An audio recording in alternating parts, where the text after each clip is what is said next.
The night of November 25, 1942, was clear and cold in the mountains of central Greece. Snow-capped peaks gleamed under a full moon that struggled to penetrate the mist rising from the Gorgopotamos river gorge. The conditions were, as one British officer would later note with quiet satisfaction, ideal for our purpose.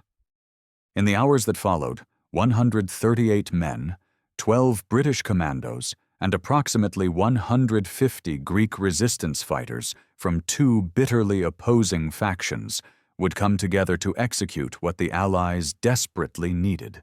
This was a demonstration that sabotage could work, that occupied Europe could strike back, and that German logistics lines were vulnerable.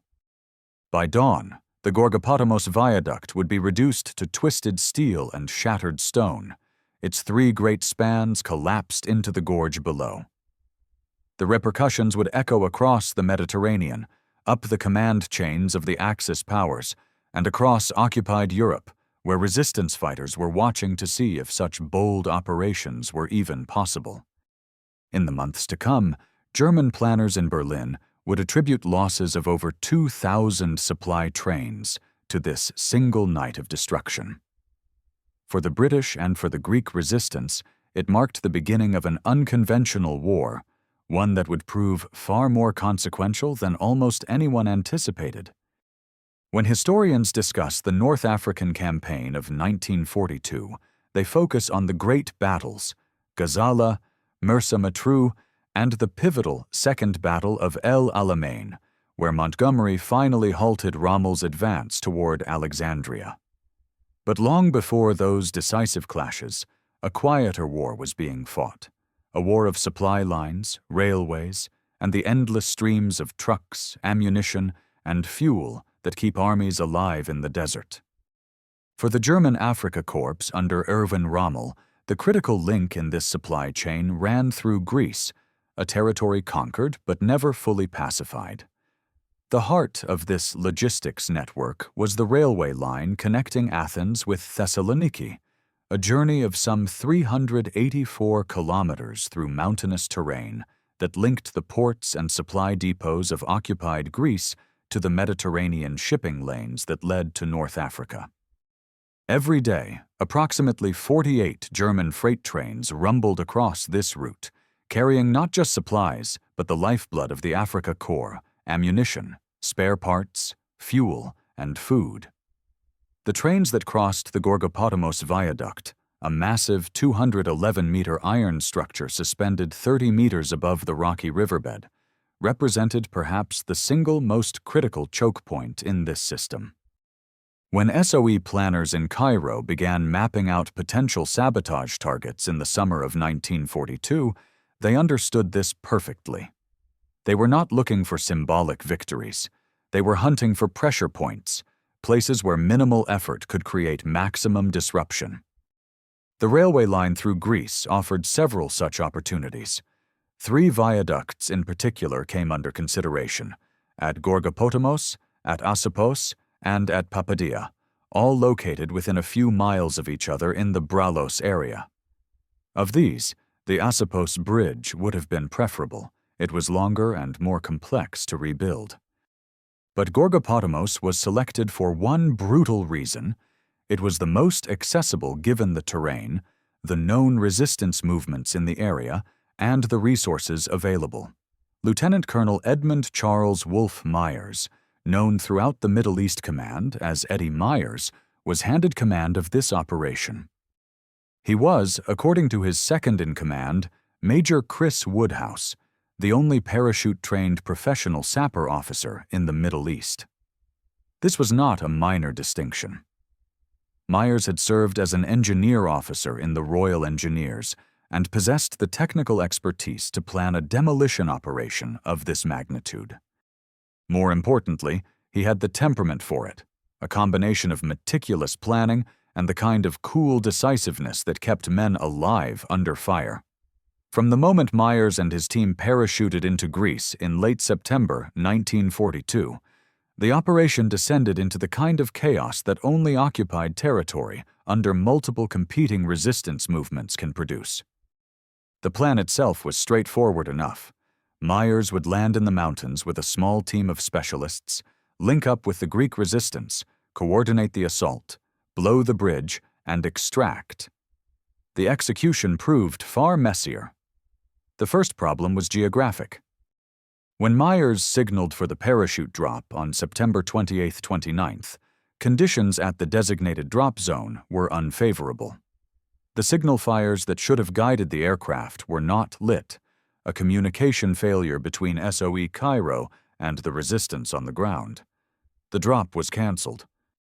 2 days later, on September 30th, the aircraft tried again. This time they jumped, but the pilot, apparently disoriented by the mountainous terrain and poor visibility, dropped them on the rocky slopes of Mount Giona, far from their intended landing zone. Several men were injured in the drop. Others faced the immediate problem of being lost in hostile territory, with winter approaching. Themis Marinos, the sole Greek officer embedded with the British team, was 25 years old at the time. He had escaped from the island of Crete after its fall to the Germans in May 1941, swimming out to a British submarine, HMS Thrasher, that was barely submerged off Preveli Monastery. Now, with the British team scattered across the Greek mountains, Marinos would prove invaluable. He could navigate the terrain. He understood the local dialects. And critically, he could serve as a liaison with the Greek partisan leaders who controlled the mountains. The second problem was political. Chris Woodhouse, the 25-year-old artillery officer who served as Myers's second-in-command, was given perhaps the most difficult assignment of all. He had to locate and convince the two major resistance movements in Greece to work together. This was not a trivial task. The Greek resistance was split almost from its inception. On one side was ELAS, the Greek People's Liberation Army, commanded by the communist Aris Velouchiotis, a man known for his ruthlessness and his determination to position communism as the future of Greece. On the other side was EDES, the National Republican Greek League, led by Napoleon Zervas, a more traditional Greek nationalist who viewed the communists with deep suspicion. Woodhouse's 19-day journey through the winter mountains to find Zervas reads like something from a 19th-century adventure novel. Barefoot guides, narrow mountain passes, villages where informants might be present, the constant cold and hunger. All of this had to be navigated with the knowledge that discovery by Italian or German patrols meant death. When Woodhouse finally located Zervas, the encounter set the tone for everything that followed. As Marinos would later recount the events, Zervas was outstanding, a warm human being who was deeply patriotic and entirely committed to liberating Greece. When we met up with him, he hugged us and immediately committed his forces to making the mission work. Velouchiotis, the communist commander, was an entirely different proposition. When Marinos first made contact with the ELAS forces, Velouchiotis's reaction was hostile. He wanted to eliminate us, Marinos explained. Said we were Germans and locked us up. It was only his military leader, Nikiforos, who persuaded him that it was a great mistake, because the people knew that we were British. After some tense negotiations, Velouchiotis's attitude shifted dramatically. Then Velouchiotis turned around and greeted us like a friend. But there was tension beneath this surface cordiality. Marinos, with the skepticism of someone who had witnessed the communists' methods firsthand, harbored doubts about ELAS's true commitment to the operation. "I don't believe they wanted it to work," he would say years later. They had orders not to get involved from their headquarters in Athens, but because Zervas was cooperating and the operation was in Velouchiotis's area, he didn't really have much choice. Yet despite these political landmines, both movements agreed to participate. Zervas brought roughly 100 armed men, disciplined, well-armed fighters who formed the core of what would become the assault force. Velouchiotis committed approximately 86 fighters, though Marinos maintained they were never fully engaged in the operation itself. Adding the 12 British commandos, the total assault force numbered something over 200 men, not overwhelming by military standards, but sufficient for the task at hand. Tom Barnes was, by all accounts, an extraordinary individual. A New Zealander serving in the British Army's Royal Engineers, Barnes had been selected as the chief demolitions expert for Operation Harling. His expertise in explosives was matched only by his remarkable composure under pressure. This would be tested as thoroughly as any professional sapper has ever been tested. On the night before the assault, Myers led his senior commanders forward to scout the viaduct. What they saw through their field glasses was imposing. A massive structure of iron and stone, supported by 6 massive stone pylons that rose like sentries from the gorge floor. The 3 central pylons, constructed from solid stone, would be essentially impervious to the plastic explosives they carried, roughly 400 pounds in total. This quantity represented nearly the entire portable demolitions inventory available to SOE's Cairo headquarters. The vulnerability lay in the iron superstructure, the iron piers, the girders, the trusses that supported the railway line at both ends of the bridge. If those could be destroyed, the entire structure would collapse. But the engineering calculations had to be precise. Too little explosive, and the bridge would be damaged but not destroyed. Too much, and they might waste precious resources. The guards presented an additional problem. The Italians, approximately 100 to 150 soldiers, supported by 5 German personnel, had established strong defensive positions. There were pillboxes at both approaches to the viaduct. Heavy machine guns covered the approaches. This was not a lightly guarded structure. It was a military installation designed to be held against attack. Myers scheduled the assault for the evening of November 25th. As dusk approached, the force moved into position. One party would cut the railway tracks to the north of the viaduct, preventing reinforcements from arriving by rail. Another would do the same to the south. 2 more parties would be tasked with neutralizing the Italian sentries and securing the approaches. And then there was Tom Barnes's team, a handful of men who had to somehow descend into the gorge while under fire, plant the shaped charges exactly where they would do the most damage, and retreat before the Italians could concentrate their fire. At 23:07 p.m., as Myers noted later, the mist was now thinner and the full moon, trying to get through, lit up the surrounding country sufficiently for our purpose. Conditions were ideal. The assault commenced. The fighting at the southern end of the viaduct was relatively brief. The Italian garrison there, caught by surprise and overwhelmed by the number of resistance fighters, surrendered after light resistance. At the northern end, the situation was more desperate. For a moment, it appeared that the Italian defenders might hold. An out-of-breath partisan arrived at the forward command post with news that their forces were being beaten back at the northern approach. The Italian defenders had superior firepower and were holding their fortified positions. It was here that Myers demonstrated the kind of field leadership that separates good commanders from great ones. He had held a small reserve force in hand, a tactical decision that now proved critical. He committed this reserve to the northern assault, and the Greek fighters, emboldened by reinforcement, overwhelmed the Italian position in a ferocious firefight. While the perimeter was being secured, Tom Barnes descended into the gorge with his demolitions team. What happened next is recounted in his diary, preserved in the Australian National University archives, along with over 1,000 photographs he took during his time in Greece. The original reconnaissance data had indicated that the iron spans were L-shaped in cross-section. When Barnes arrived at the bridge, he discovered they were U-shaped instead. The shape of the structural members affects the way explosives behave. This was not a minor matter. This was the difference between success and failure.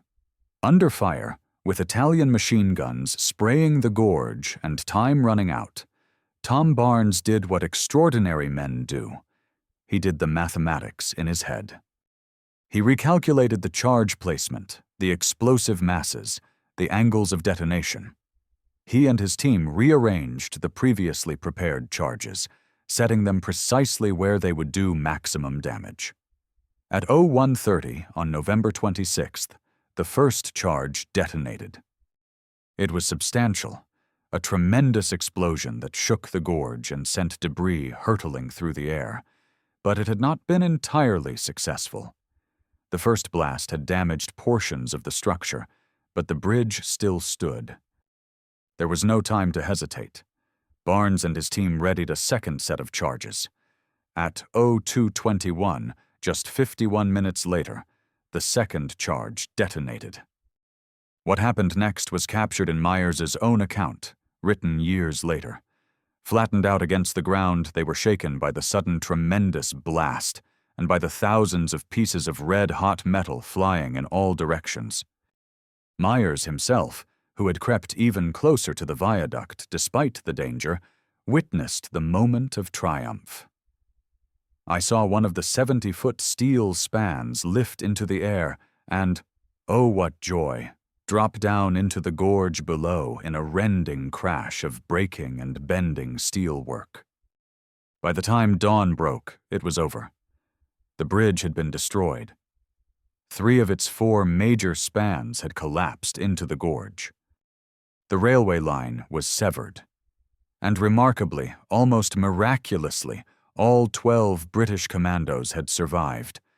Only 2 men had been wounded, one in the fighting at the northern approach, and another who, in his excitement to see the results of the explosion, had raised his head above cover as the shrapnel was still flying, and caught a minor wound. The Germans responded with predictable brutality. In the days following the operation, German occupation forces in the region rounded up Greek civilians and executed between 9 and 16 of them as reprisal killings, a grim reminder that the cost of resistance was often paid by the innocent. This was consistent with German occupation policy throughout Greece. Over the course of the entire war, the occupying forces conducted over 20 major massacres in Greece, claiming a total of thousands of civilian lives. Kalavrita alone would see over 1,200 civilians murdered in a single atrocity in December 1943. But the reprisal killings, rather than intimidating the Greek population, seemed to have the opposite effect. Marinos, reflecting on the operation decades later, argued that it had succeeded on 3 counts. It was important for 3 reasons. It was the first major operation by the resistance anywhere in Europe, and that made the Allied command think that these kind of operations could have an effect elsewhere. It also lifted the morale of the resistance fighters in other countries, and it also gave hope to the local population in Greece. They could see something was happening, and that we could be liberated. The Germans and Italians, faced with evidence that their supply lines were vulnerable, had no choice but to devote additional resources to protecting the railways. The reconstruction of the Gorgopotamos viaduct alone took 6 weeks, an enormous expenditure of engineering resources, skilled labor, and strategic materials at a moment when such things were increasingly scarce. The bridge was not completed until early 1943, by which time the Second Battle of El Alamein had already been fought and lost.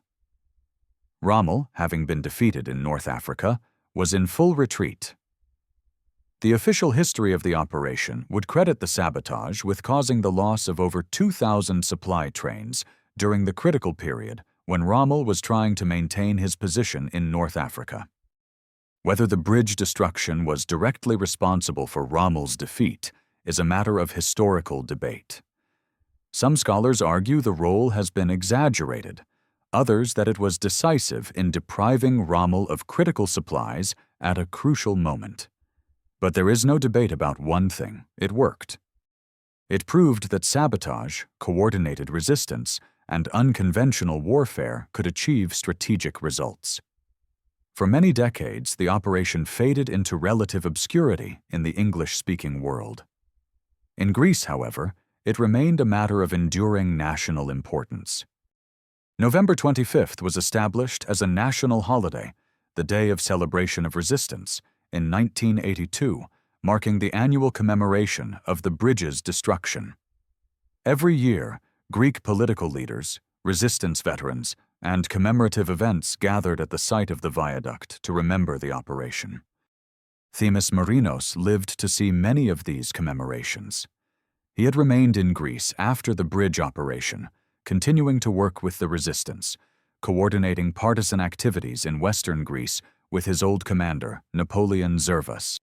During the Greek Civil War that erupted shortly after the end of the Second World War, Marinos found himself embroiled in the bitter conflict between the communist ELAS and the nationalist EDES, the two forces that had worked together at Gorgopotamos but could not coexist in peace. In 2007, at the age of 95, Marinos agreed to be interviewed by a British journalist, Barney Spender, about his experiences. In that interview, conducted 65 years after the bridge was destroyed, Marinos recounted the events with remarkable clarity and detail. He spoke about the rigorous training, the uncertainty of the mission, the political complications, and his own observations about whether the ELAS fighters had been fully committed to the operation's success. Most poignantly, he reflected on what the operation had meant not just militarily, but psychologically, as a symbol that resistance was possible, that occupied Europe could strike back at its occupiers. Marinos lived until December 2018, when he died at the age of 102, making him the last surviving participant in Operation Harling to pass away. His death marked the end of an era, the final living link to the night when the bridge fell. Tom Barnes, the man who had recalculated his explosives under fire, did not enjoy a long post-war life. After the Gorgopotamos operation, he was asked to remain in Greece. He became one of the senior commanders of the British military mission that Eddie Myers and Chris Woodhouse were organizing to coordinate continued resistance activities against the German and Italian occupiers. Myers was eventually replaced by Woodhouse, who had proven himself an astute political operator capable of navigating the treacherous waters of Greek partisan politics. But the role of the British mission changed. What had begun as a simple sabotage operation evolved into something far more complicated, an attempt to coordinate, supply, and direct various Greek resistance movements against the Axis occupation. And underlying everything was the knowledge that when the war ended, Greece faced the prospect of civil conflict between the communists and the nationalists. In 1952, just 7 years after the war ended, Tom Barnes died. It was a brief post-war life for a man who had performed such extraordinary feats. Sometime after his death, Napoleon Zervas, the EDES commander who had fought beside him at Gorgopotamos, wrote a letter to Barnes's widow. The letter, preserved in archives, expressed Zervas's deep respect and affection for the man he had known in that mountain gorge. It was a touching testament to the bonds forged in combat, transcending national boundaries. The original Gorgopotamos viaduct, reconstructed by the Germans after the November 1942 sabotage, eventually fell into disrepair as Greece's railway infrastructure modernized. In 2018, 113 years after its original construction and 76 years after its destruction, the bridge was finally withdrawn from service. A new tunnel was driven through the adjacent mountain to bypass it. The viaduct, which had been the scene of one of Europe's first major acts of sabotage, became a monument. Each year, on November 25th, Greeks gather at the site to remember. Political leaders, descendants of the partisans, and occasionally visiting scholars make pilgrimages to the gorge. The operation, once nearly forgotten in the English-speaking world, has become in recent years the subject of renewed historical interest. Archives have been opened. The photographs and diaries of Tom Barnes, over 1,000 of them, stored at the Australian National University, have become accessible to researchers. Chris Woodhouse's account of his experiences, initially unpublished, has found its way into historical accounts. What emerges from these historical reconstructions is a narrative that transcends the particular moment of November 25, 1942. It is a story about what ordinary people can accomplish when they act with courage and purpose. It is a story about the possibility of resistance, even when the odds appear overwhelming. It is a story about how small acts of sabotage can ripple outward with consequences far beyond their immediate tactical impact.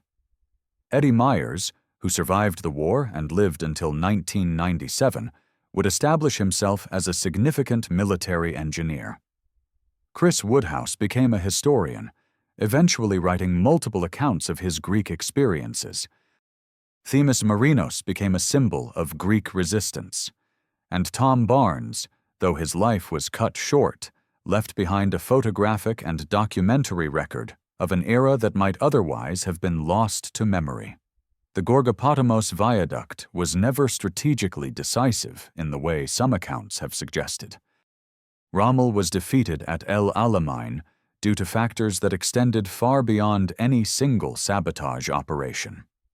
The Wehrmacht's ability to conduct operations was constrained by many factors, of which the loss of supply trains through Greece was one among many.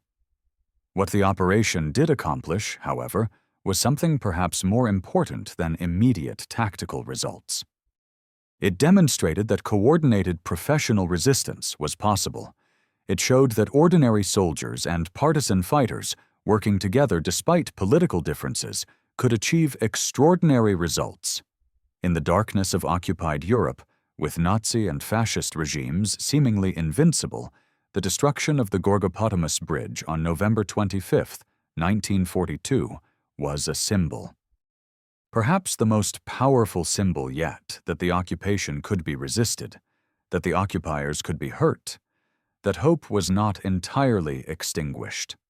When news of the operation spread through the resistance networks of occupied Europe, it carried a message.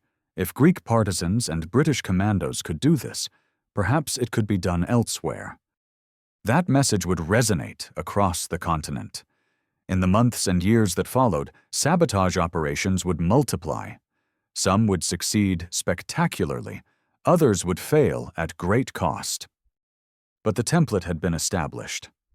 The Gorgopotamos operation became the first of many, a proof of concept that would define the nature of resistance warfare for the remainder of the Second World War.